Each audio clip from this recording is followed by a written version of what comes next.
অবরুদ্ধ গাজা উপত্যকার রাফা শহরে বড় ধরনের হামলা পরিচালনা করলে ইসরায়েলে অস্ত্র সরবরাহ বন্ধ করবে যুক্তরাষ্ট্র। বুধবার প্রথমবারের মতো প্রকাশ্যে এমন হুঁশিয়ারি দিয়েছেন মার্কিন প্রেসিডেন্ট জো বাইডেন। গাজায় হামলার শুরু থেকে ইসরায়েলকে অস্ত্র সহায়তা দিয়ে আসা যুক্তরাষ্ট্র কেন এখন এমন অবস্থানে, জানাচ্ছেন নীলফা জাহান তিথি। ইসরায়েলি বাহিনীর অব্যাহত হামলার কারণে গাজার উত্তর ও মধ্যাঞ্চল থেকে পালিয়ে ১৪ লাখের মতো ফিলিস্তিনি রাফা শহরে আশ্রয় নিয়েছেন।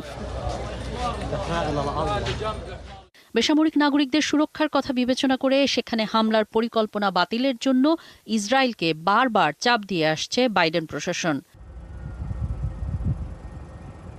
গত সপ্তাহে দেশটিতে অস্ত্রের একটি চালান স্থগিত করে যুক্তরাষ্ট্র। এরপর বুধবার প্রথমবারের মতো প্রকাশ্যে অস্ত্র সরবরাহ বন্ধের হুঁশিয়ারি